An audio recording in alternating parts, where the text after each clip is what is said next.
আসলে আড়ালে আমার পানি পর্যন্ত ধরে। এই কারণে আমি ভিডিওগুলো বানাই। তো অনেকে হাসাহাসি করে, আমাকে নিয়ে অনেক ঠান্ডা করে।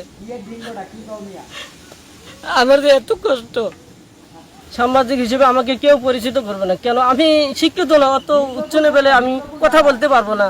আমি ওর মতো সরল সোজা এবং সৎ মানুষ খুব কমই দেখেছি আর কি আমার জীবনে। আমি যদিও গরিব, তারপরেও গরিব থেকেও কিন্তু এত সৎ থাকা যায়, আসলে আমি ওকে না দেখলে বুঝতাম না। ভিডিও কিভাবে এটা মাথায় আসলো?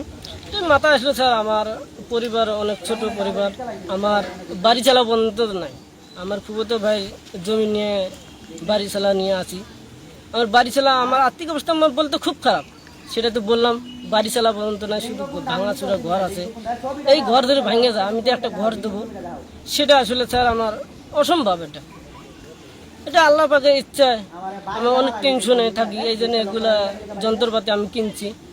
কিনা মনে কষ্ট, মনে আবেগ থেকে কষ্টগুলো আনন্দ দেওয়ার জন্য, চোখ দিয়ে যেন পানি না ধরে আড়ালে। আসলে আড়ালে আমার পানি পর্যন্ত ধরে। এই কারণে আমি ভিডিওগুলো বানাই। অনেকে হাসাহাসি করে, আমাকে নিয়ে অনেক ঠান্ডা করে। আমার যে এত কষ্ট,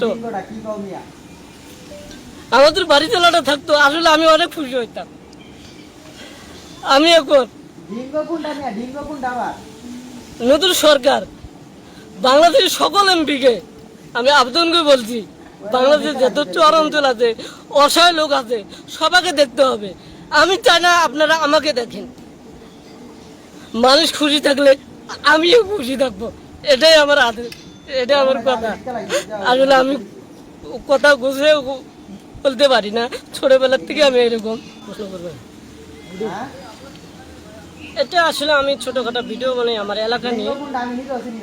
আমি চাচ্ছি বাংলাদেশের প্রতিটা চর এলাকায় যত ভাঙাচুরা রাস্তাঘাট আছে, এখানে তো কেউ আসে না, সাংবাদিক এখানে আসে না, এই কারণে আমি উল্লেখ করতে পারি। আমার ভিডিও দেখাতে ধরুন আমার ভিডিও ভাইরাল হয়, নতুন সরকার শোনে, নতুন এমপি, যতগুলো এমপি আছে বাংলাদেশ সবাই শোনে, সবাই যেন জোট করে এখানে